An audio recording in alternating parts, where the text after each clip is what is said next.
Some content or topics discussed could trigger a past anxiety or be sensitive or disturbing to listen to or view.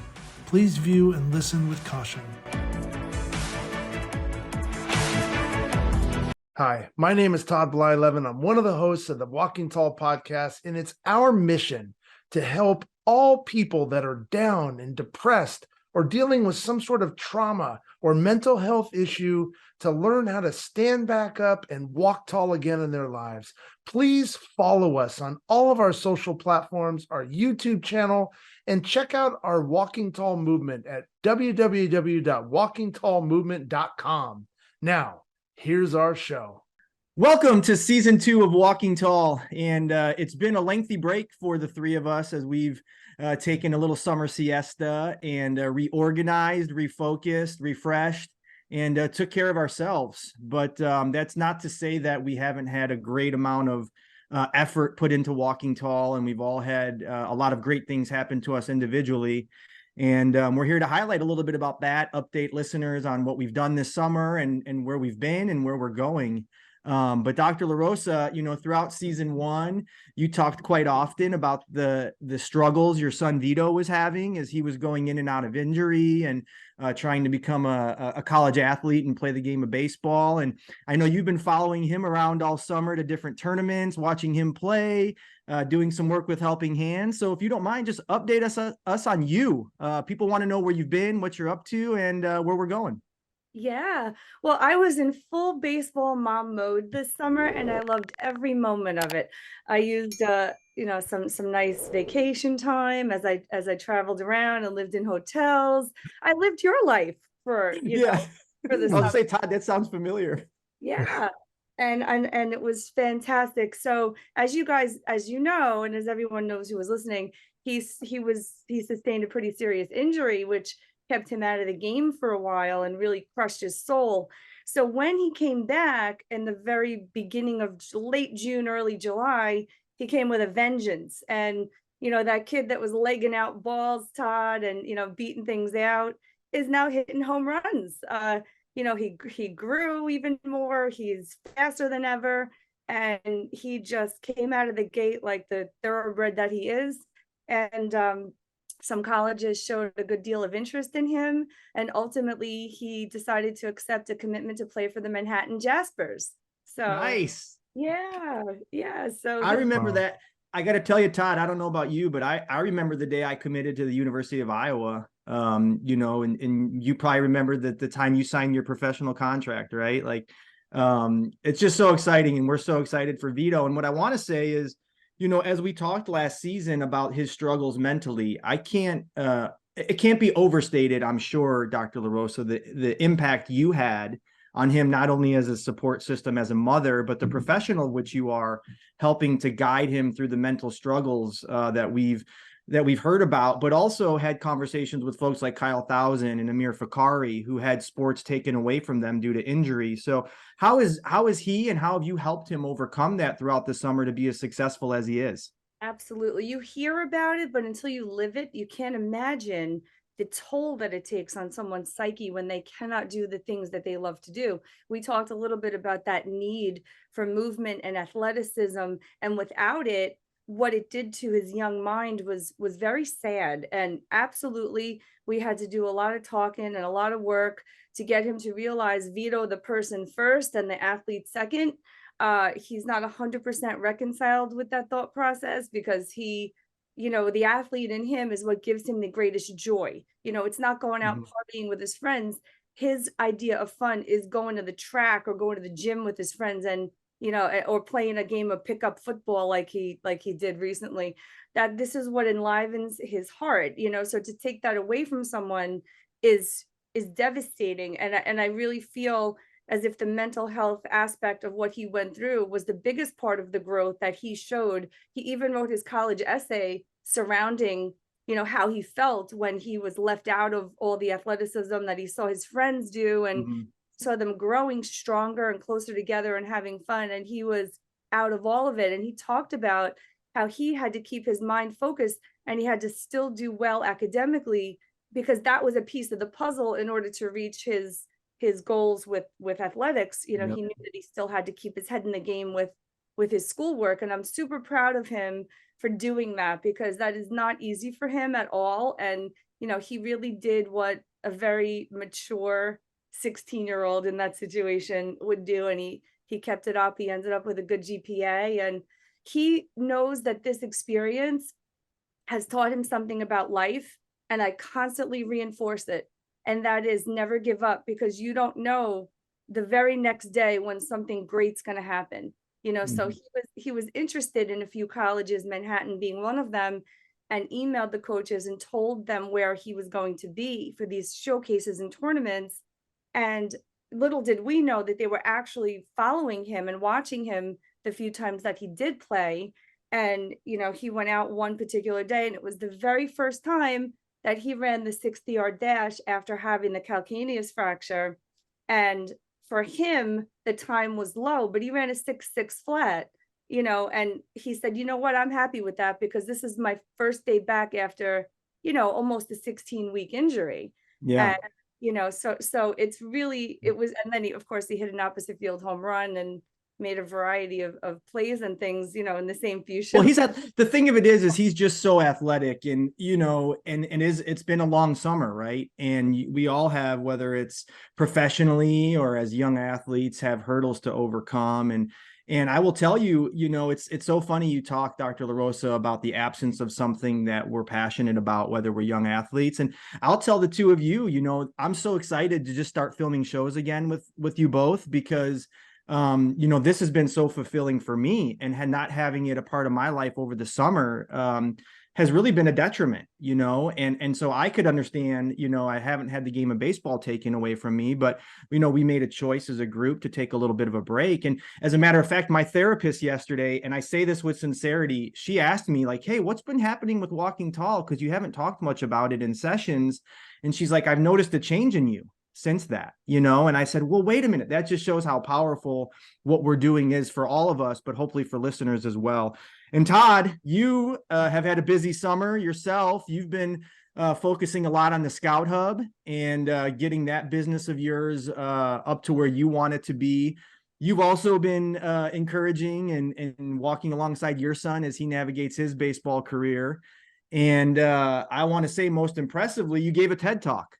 And so you haven't been sitting on your hands either. You've been pretty busy this summer, and I've missed you. I've missed this, and I'm excited to hear what you've been up to. And I know listeners are probably chomping at the bit to hear about your TED Talk and everything else you got going on. So let us have it, man. How you been? What's new? And what are you up to?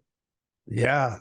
Geez, it does. Like you just said, it seemed like it was forever since our last show, and then kicking this one off. So like Vanetta, Dylan went through some challenges, going through this whole transfer portal and just navigating the whole recruiting process and whatnot. And, the one thing he kept doing was he kept working out. He believed in himself and got to this point where he said, you know what, I'm going to give everything I have.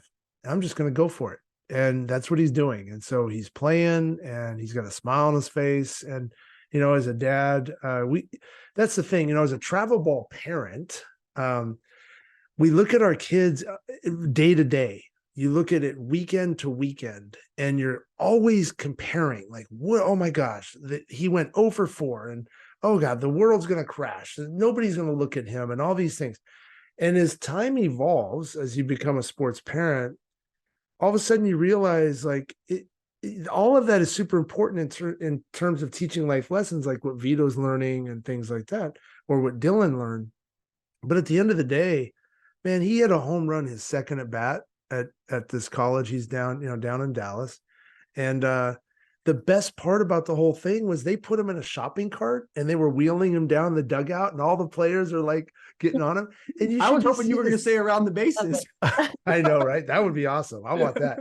But all the players are just, super pumped on him, and you can see the smile on his face. So that's what it's all about, parents. Like, your kids are their game is going to dictate where they're going to go. The people that are watching them at the given time are going to maybe give them that opportunity to move around the game, but keep grinding, keep going. So, but here it is.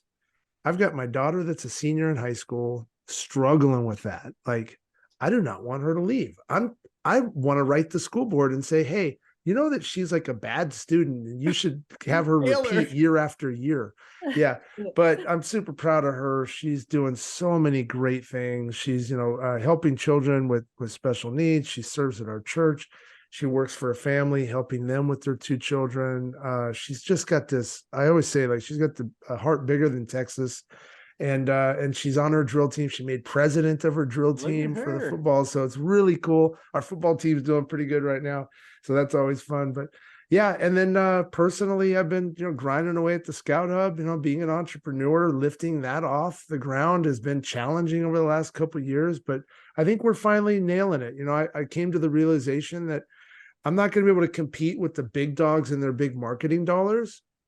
So I'm going to provide something that's better in quality and crush them in price and just go after the mass and give people a tool that they could really use, not overcharge families, especially in today's society where the dollar is just all over the place and our world's all over the place. So that's my give back part. And yeah, I gave a TED Talk, and I was part of another podcast with first responders, and they had found out. And it was just absolutely amazing to go through that process and learn how to condense stories into 10 minutes. And it's coming out, so I think it's going to be very impactful. It's a story of my adversity and challenge at Route 91 in Las Vegas, and it's about, I'll give you kind of a teaser. It's about my 13-second memory that I have every single day that of something that happened in that moment that resets my existence. It's a daily reset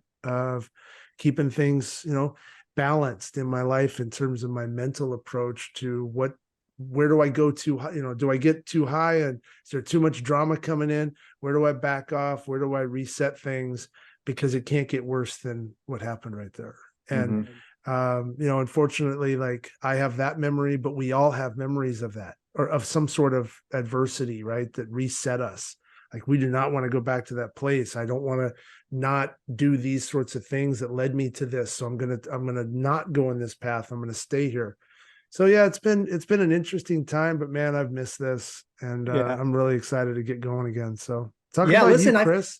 I feel like the two of you are wheeling me around in a shopping cart right now, as excited as I am. I'm like, yes, we're back, but Todd, I just want to say, how impressed, Dr. LaRosa and I have been with your efforts. Obviously getting on stage and doing a TED Talk and telling your story is not something that could be easy in any stretch of the imagination, but you're doing it for the good of others. And in turn, it helps you, right? And that's what we're all about here. And I would like to know, just, maybe give a 2 minutes, like throwdown, like what was that experience like overall? Because I'm sure listeners are interested in maybe wanting to do maybe one themselves. So, real quick, and then I'll get into myself, my favorite subject, me, right? But, what was that process like? It was, my story obviously is my story. So it's not like I was a business person trying to, build presentations and whatnot. My story was my story, but it was really trying to condense what's the most impactful part of that story in that given moment that I can condense to 10 minutes, 11 minutes and leave some sort of inspiration and walk away. Because, it's one thing to tell our story of adversity. Everybody has that. And so we need to tell that story. But what I've learned through this experience is the aftermath, the fight, the walkthrough. How do you get through that post adversity, right? The therapy, the support. How can I leave somebody with something when they leave that theater with more love in their heart, thinking about a practical tip that they can apply in their own journey through life? And it was really, really interesting. I mean, they had private coach, like big time coaches, speaking coaches that came in and helped us kind of shape our story up.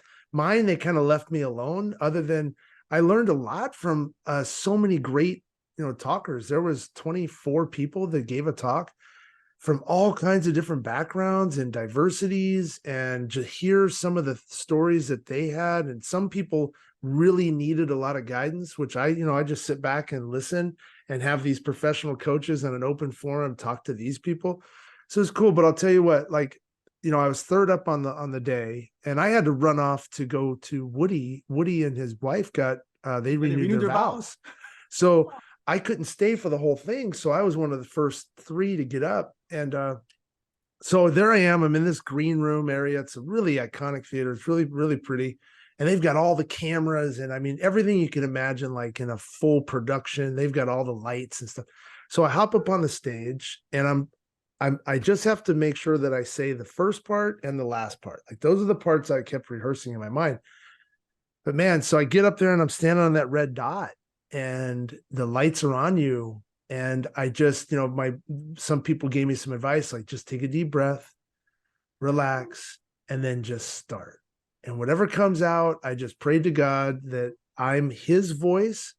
I'm the voice to just relay the inspiration and pull on some heartstrings. And I'll tell you, right at the end of my story, I mentioned something about how if you don't have a 13-second memory to really think about and that resets your life, you can now think about mine.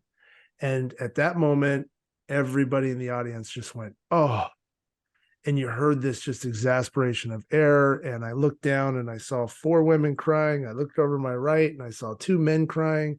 And I was like, okay, I got you. Like I got the soul. Now take that lesson and go. And I walked off and it was so cool. It was so cool. So that's supposed to be launching, you'll see a lot more on it, but can't wait. I'm really excited. Yeah, can't wait. And I know the world will be a better place when it's out there and for others to see, not just those folks in the theater, That's and cool. Found that teachable moment, Todd.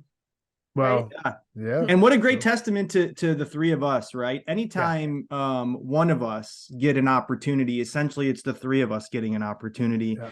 And for that matter, you've asked a little bit about me, Todd, and I've had a lengthy summer myself, focusing on my family as best I can, but also focusing on my own healing and doing as best a job as I can to navigate my own mental health. And there's been ebbs and flows to where I've been over the last 3 or 4 months, and it's been a challenge, but it's been a lesson worth learning, I think, and through the work that we're doing and through some of the collaborations that we've established with Walking Tall, I really feel better prepared to take on the world from my own perspective. Whereas maybe before I was,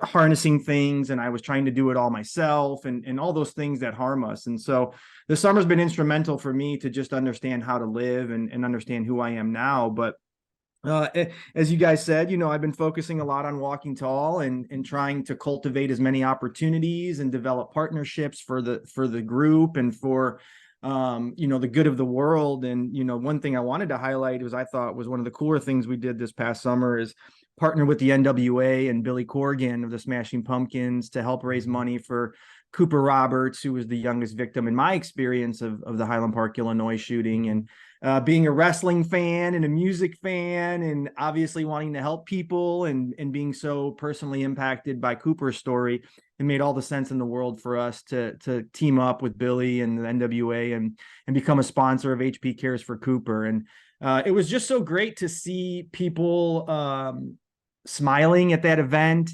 It was so great to see Cooper and having a great time. But it also created a lot of awareness for what we're doing. And people have really started to become curious about, hey, who are the 3 of you guys? And what is this Walking Tall brand? And what are you guys trying to accomplish? And, attaching ourselves to great causes in all realms will be one way for us as we move forward to establish our mission, right? And that's another thing we talked about over the summer is what is our mission? And I think the 3 of us agreed, our mission is to inspire all of humanity to be more approachable, vulnerable, and to walk tall in their lives. And if we accomplish that on a daily basis, I think as a group and as a unit, we will certainly feel accomplished and feel like we're doing our small part in the world. And then, one of the bigger opportunities we have upcoming here, by the time this airs, we'll have completed this, but we're going to have a presence at the Mental Health Marketing Conference in Nashville, Tennessee at the end of September. And that's just been such a great collaboration. Early on, as we got started, I was fortunate enough to be invited on the Beacon Way podcast, which Beacon Media out of Anchorage, Alaska, caught wind of who we are and what we're trying to do, invited me on. And Jennifer Christensen, one of the founders and CEOs of that organization, and I have become close. And she's really valued what the three of us are doing and what our intent is in the world. And she gravitated to us and we've become close friends. And she said, hey, why don't you come down to Nashville with us and get Walking Tall out there? And so she's helping us along with Steve Turney, the CEO of the Mental Health Marketing Conference. And just to have folks with that stature in the mental health space take interest and value in what we're doing and believing in who we are has just been so inspiring. And it's just been causing me to say, okay, what more can we do? What more can we do? But I know at times we got to pull back a little bit and organize. And so it's just been a wealth of opportunity, of awareness, creating friendships, developing ambassadors. Todd, you did a great job helping us partner with Michelle DiMaria and the Be Daring Foundation. And we got that coming up with the 5 to Thrive. And so there's a lot going on, but our brand and our mission and the three of us are moving forward, and we're so excited. And I know I personally am just so passionate about working with the two of you and what we want to do to inspire the world. And it kind of feels like it's working a little bit. I don't know, Dr. LaRosa, what do you think so far? Oh, for sure. For sure. Yeah. Not only does it inspire us to help more people as we help ourselves, the feedback and the connections and the number of people that we all just connect with on a personal level and offer not just advice to, but human connection has become an extremely valuable part of my life. And without this movement and everything that we've done, those opportunities to affect and interact with all of these wonderful people never would have happened. So it is happening. You know, it's a movement, it's a grassroots one, it's a ripple effect. It's slow but sure, but it certainly is working. And I'm so glad to be back with both of you as well. I can't wait to meet and re-discuss some of the issues that we've discussed with our former guests and all the new people that we're going to be highlighting and getting to know and finding causes to help. Is just, we're starting the fall off with this wonderful renewed vision. And I'm just so excited, as are both of you, to go down that road. Yeah, no, Todd, it's, you know, you've had many examples over the summer and even as we were in season 1 of people expressing to you, you know, their awareness of who we are, what we're trying to do and Walking Tall. But I'm sure there's been other instances this summer, maybe a few you can highlight to say, hey, whoa, wait, people do know who we are and they do know what we're doing and they do value our work. Like, let's keep going. You know, what kind of examples have you had?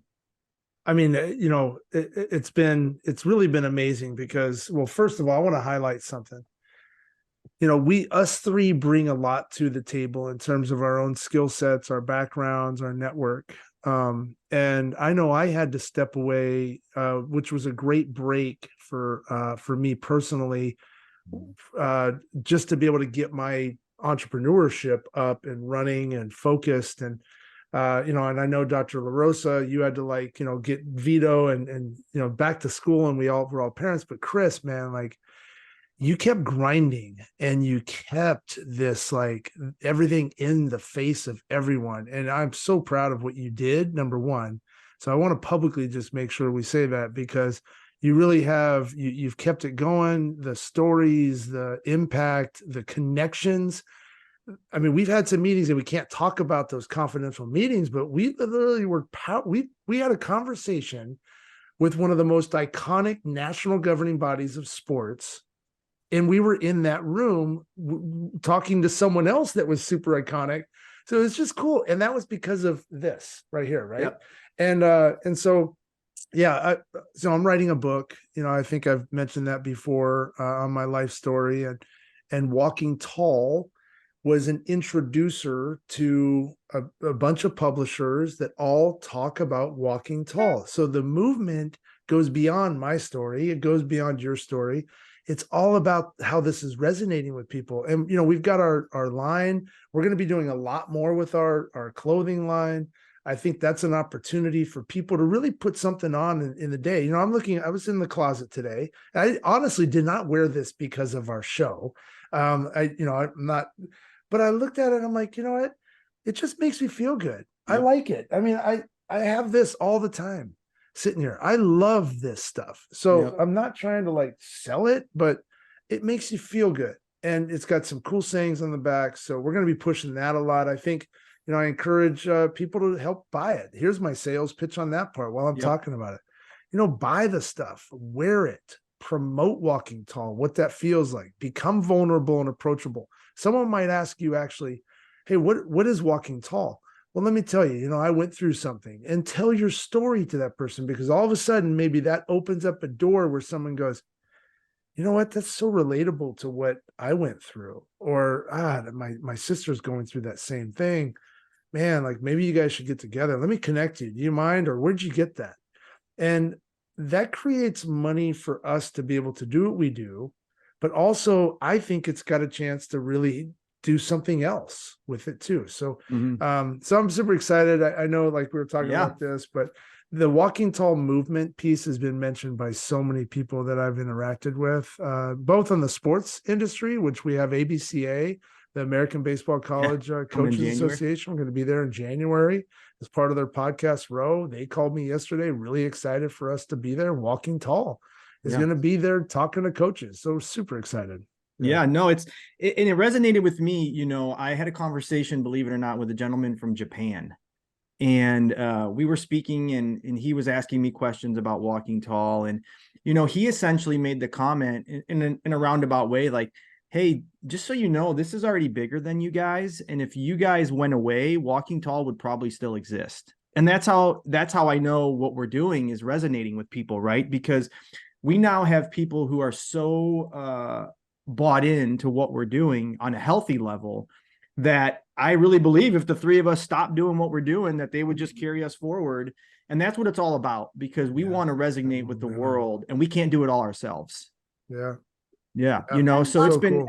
It's been so cool. And the merchandising aspect and all those things, that's a way for us to promote our brand, but it's also a way to promote yourself as an ally to others. And I think, if you're wearing your Walking Tall shirt or hat, somebody could come up to you and say, hey, can I talk to you? Or if you see somebody yourself struggling, represent the brand and represent us and represent yourselves well and help that person out. And that's what we're trying to promote and instill in the world. And Dr. LaRosa, like you said, we've stayed in close touch with many of our guests, and, we have some stories to update folks on and to share again of some people's successes, but struggles as well. And, we're excited to re-engage with some of our past guests, but also, the organization of which we're going through right now to carry our show and carry our movement forward for the next few months as we go through season 2. Is really going to look a little different, right? We're going to be more focused. We're going to be more intentional with what we're trying to do. And it's going to take help from listeners to support us. And we want to encourage folks as best as you can, go to our website. If you can, purchase a t-shirt, promote our movement, spread our word, because we're only as good as our listeners, and we're only as good as that support of which we have. And I know I have the best support group possible with you two, and the team that we've built and are building has just been so inspiring. And there's many other people that we've come into contact with that are going to be doing good through us, whether it's in the military space or the fitness space or whatever. We're going to be branching out, and it's going to be very exciting. It's going to look a lot different, and I'm just glad to be able to navigate it with the two of you. So, Dr. LaRosa, as we start wrapping up, let's hear what you got to say. I want to interject and say that one thing I feel really proud of that I have definitely felt the impact for is the ability to make sharing hard times and vulnerable times safe. It's safe for people to present that information. It's safe for people to accept and support people when they're opening up. And something my whole life that has always followed me around are people that want to talk and tell me their troubles, and this is before I was a trained psychologist. My mother taught me this. She was the most open, vulnerable person. She did not have an easy life. She went through a lot of abuse and trauma, and she was an open book. She always shared her pain, but she was always there to listen to other people as well. And it brought her some suffering. Sometimes people didn't always appreciate that, or they didn't give her the credit that she deserved. Nevertheless, she never stopped trusting people and trying to help people. And she wasn't trained at all in anything like this, but I learned that from her. And combined with the empathy that I was gifted with from God, and my ability to listen, I've always been that person to want to hear a stranger's trouble and spend 45 minutes talking to them if that's what they need. I don't know how many people across my life that I have hopefully helped during those times, but now that we're doing this on a grand scale, I just hope everybody knows the value in just allowing yourself to help people and to listen and to support. So if you're a little late for work or a meeting, that's okay. The world is going to keep the world's going to keep going without you for 15 minutes. But the ability to stop and listen and learn from others is something I think that if we could just keep reinforcing and supporting in people, then we are continuing to do good in this world. And that's why I love what we do. Yeah. And Todd, as we wrap up, what are some of your closing thoughts as we get ready to embark on season 2 and keep moving forward and develop partnerships and collaboration opportunities and brand awareness opportunity? I mean, the list goes on. And I know I'm just so excited, and I know you are too, but what are you most excited about, and what are your thoughts as we get ready to kick off season 2? Well, I know that we've had an opportunity to talk with certain potential guests or hear of some really high profile people that have gone through a lot over the last couple of months that are willing to come on and share their story with us, which is an amazing feat. I think, just the message of what they can bring. I'm excited to revisit things that, Dr. LaRosa had said through that we opened up the gate in season 1. But really, I'm just excited to be able to listen to somebody be vulnerable and tell their story, right? And because that's what resonates with all of us, is we can really relate to stories. And I'm really excited for people to come and be brave to share that. My mission in season 2 is to keep spreading, and I think all of us, is to keep spreading the big motto of being vulnerable is not weak. Mental health is not weak. It's a sign of strength. So if I'm an athlete, and I've said it again, and my shoulder's out, I'm going to go get PT. I'm going to work on my rehab to get myself to an optimal performance of 100% so I can go compete. It's the same thing here. I want to continue to work on things. So everything that we're doing to offer practical tips to people, the stories that people can relate to and maybe share with others at the dinner table or with their spouses or with their friends at work. Let's go. I'm ready. So I'm super excited to jump into season 2. This is going to be just, I think, a great platform for us. I think there's a lot of good things happening. We're just going to continue to grow. And I'm excited for the positivity. Yeah, that's what I'm most excited about, aside from, being more closely connected to the two of you, on a more consistent basis, is simply to see where we go, right? I think if we look back to where we were in January before we revealed ourselves, to then March 1st when we put out season 1, and then on a weekly basis, the evolution of which Walking Tall has gone through and is still continuing to go through.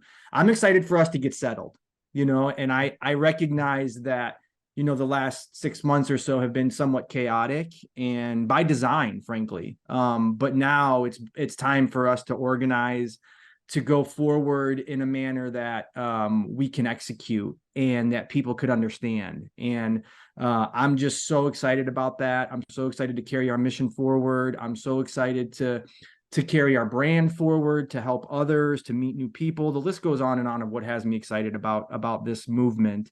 I'm ready. I'm so ready to get this thing started. I'm so ready to just see where we land and see all the opportunities that present themselves and all the good we can do in the world. And I just want to say there's no two other people I'd rather be doing this with than you guys. And so thank you for sticking with it. Thank you for sticking with me. Thank you for sticking with each other. And we got a lot of good to do in the world. And so let's get it done, huh? We sure Let's will. go. All right. Well, Walk with tall, that being baby. said, tune in as we start season 2. You're going to have to find out where we're going. We'll let you know along the way, but stick with us. Please Like, subscribe, share our website, www.walkingtallmovement.com. We have all the social platforms on our website. You can just get directly linked to them. There you can also find our shop, our resources, our events. The list goes on. So please stay engaged with us. You can email us, whatever the case may be. We're here for you, and we're just excited. So before we end, guys, what do we always end with? Let's get it done. So walk tall, everybody. Have a great rest of your week, and we'll see you soon. Walk tall. Walk tall, everybody. Oh.